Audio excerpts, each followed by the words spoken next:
Bapa yang di sorga, terima kasih Tuhan untuk kesempatan kali ini kami mau mendengarkan kebenaran firman Tuhan. Biar kiranya urapan Roh Kudus turun atas kami, pikiran dan hati rohani kami dibukakan, supaya kami mengerti dan kami boleh menjadi serupa dengan Kristus, diubahkan seperti Kristus. Terima kasih Tuhan, terima kasih ya Bapa. Di dalam nama Tuhan Yesus Kristus, haleluya, amin. Shalom Bapak dan Ibu.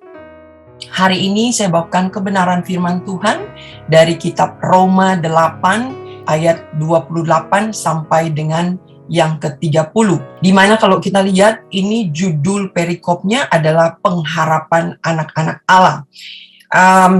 Saya ingin membagi dengan Bapak dan Ibu karena kelihatannya di tahun 2022 ini keadaan mendengar berita itu kurang enak di telinga. Tetapi kalau saya membaca kebenaran firman ini di mana dikatakan pengharapan anak-anak Allah, di mana di sini menguatkan, dan saya yakin dan percaya ini pun akan menguatkan iman daripada Bapak dan Ibu mungkin sekarang ini yang melihat segala sesuatu kurang menjanjikan. Tetapi kita harus yakin dan percaya kebenaran firman Tuhan hari ini yang dikatakan mengenai pengharapan anak-anak Allah, yaitu Bapak dan Ibu saat ini. Dikatakan di ayat 28 bahwa kita tahu sekarang bahwa Allah turut bekerja dalam segala sesuatu untuk mendatangkan kebaikan bagi mereka yang mengasihi Dia, yaitu bagi mereka yang terpanggil sesuai dengan rencana Allah. Luar biasa.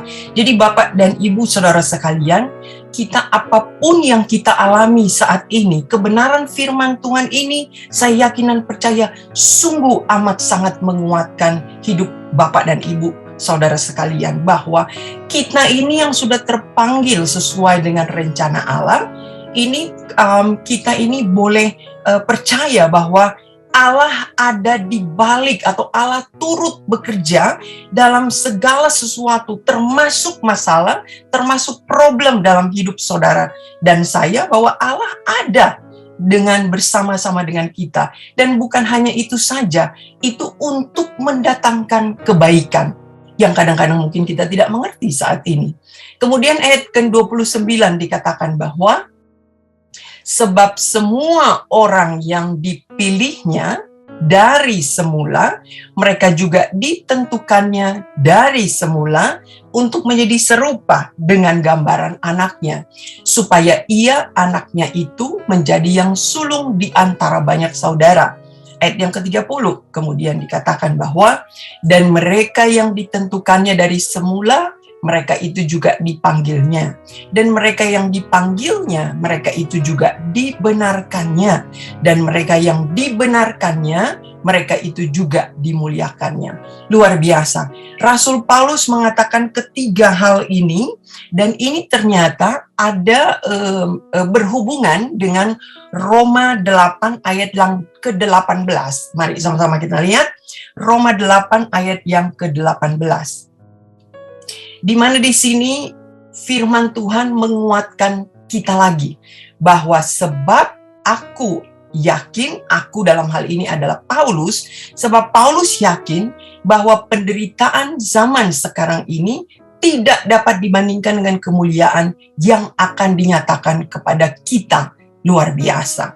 Jadi kalau kita lihat dari Roma 8 ayat 28 sampai 30 tadi dan termasuk dengan yang 18, ada ketiga hal di sini yang kita akan pelajari. Yang pertama yang dikatakan bahwa Tuhan itu memilih kita dari semula.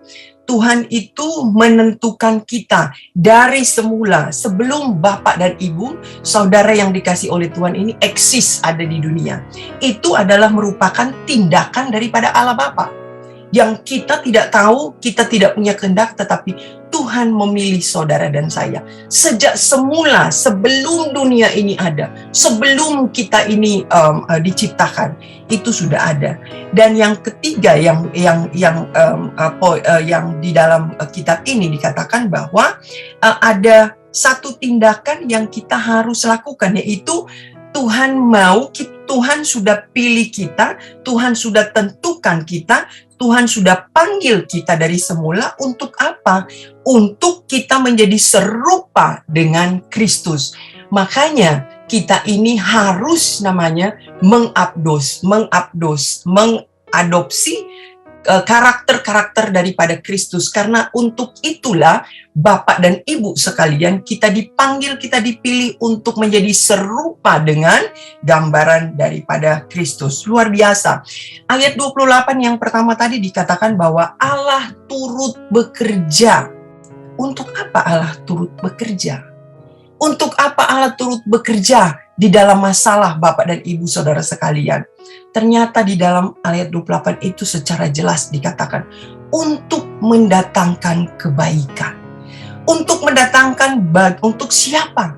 Untuk saudara dan saya. Karena bagi kita yang mengasihi Dia, secara jelas dikatakan untuk mendatangkan kebaikan bagi mereka yang mengasihi Dia.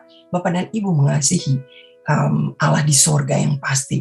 Makanya kita ini apapun yang terjadi dalam kehidupan kita, Allah turut bekerja. Bagi yang terpanggil sesuai dengan rencana Allah. Luar biasa. Jadi kemudian dikatakan di ayat 29 bahwa semua kita yang dipilih dari semula, kita juga yang sudah ditentukan dari semula untuk menjadi serupa dengan gambaran anaknya. Bapak dan Ibu, saudara sekalian, kita itu sudah ditentukan untuk menjadi seperti Kristus. Kita juga sudah dipanggil untuk bisa menjadi seperti Kristus. Kita yang sudah dipanggil, kita satu waktu nanti akan dimuliakan oleh Bapa di sorga. Luar biasa. Jadi hari ini saudara dan saya, ini poin yang pertama dan yang kedua tadi, bahwa dari dulu kita sudah dipanggil, kita sudah dipilih, itu karena Allah, tindakan daripada Allah di sorga. Nah, yang saat ini yang harus kita lakukan adalah kita itu harus menjadi serupa dengan Kristus. Nah, ini yang sedang terjadi dan akan digenapi pada saat Tuhan Yesus datang kedua kali. Jadi jelas di sini Bapak dan Ibu yang terkasih di dalam sorga, Bapak yang Ibu yang dikasih di dalam Tuhan, bahwa penderitaan yang saat ini kita alami tidak akan sebanding dengan kemuliaan yang akan kita terima nanti.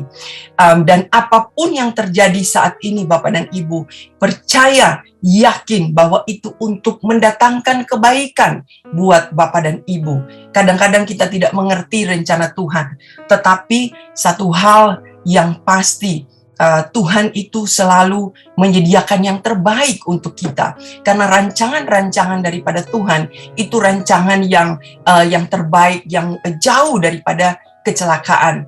Jika Bapak dan Ibu sudah dipanggil dan sudah dipilih, Tuhan pasti akan memampukan Bapak dan Ibu juga. Dia akan memperlengkapi kita. Karena kita sudah dipanggil dan dipilih, maka dan kita akan dibenarkan. Itulah yang namanya iman Bapak dan Ibu. Nah, jadi pada saat kita yang sudah dipanggil dan sudah terpilih secara spesial, kita sudah dapat kasih karunia, kita kemudian mempunyai iman, percaya kepada Yesus Kristus, dan satu waktu nanti kita akan dimuliakan bersama dengan Kristus Yesus. Makanya kita harus mempercayai ada sesuatu hal yang kita lakukan, itu adalah pemberian daripada Allah. Tuhan sudah melakukan bagiannya. Tetapi ada hal yang harus kita lakukan, yaitu kita harus melakukan segala sesuatu supaya kita ini bisa menyerupai gambaran daripada Kristus. Supaya kita satu waktu nanti saatnya tiba, kita ini akan dimuliakan. Haleluya. Segala sesuatu jadi sebab di dalam Dia Allah telah memilih kita sebelum dunia dijadikan supaya kita kudus dan tak bercacat di hadapannya. Mari Bapak dan Ibu, kita tundukkan kepala dan kita mau berdoa. Bapak yang di sorga, terima kasih Tuhan untuk kebenaran firman Tuhan pada pagi hari ini. Dan kami juga mau berdoa kepada Bapa kami yang kami kenal di dalam nama Tuhan Yesus. Kami berdoa agar setiap kami kami bisa mempunyai hati yang taat kepada firman Tuhan. Firman-Mu adalah untuk kebaikan kami, karena firman-Mu mengandung janji. Walaupun terkadang kami tidak mengerti, tapi pimpinlah kami untuk tetap mampu melakukannya. Mari saudara-saudara, kita dekapkan kedua tangan kita di dada. Jika saudara mempunyai pergumulan, persoalan, tantangan di dalam karir, studi, keuangan, masalah keluarga, kesehatan, apapun juga itu, termasuk perjodohan, biarlah berkat Tuhan turun ke atasmu, dan kekuatan kasih Tuhan turun atasmu, dan percayalah, Tuhan akan membukakan pintu-pintu berkat serta damai sejahtera. Allah menaungimu senantiasa. Saudara terkasih, jikalau ada yang sakit, mari tumpangkanlah tanganmu di bagian yang sakit, supaya menjadi sembuh di dalam nama Tuhan Yesus Kristus. Haleluya. Amin. Jika saudara masih membutuhkan doa dan konseling, silakan menghubungi nomor di bawah ini. Tuhan Yesus memberkati.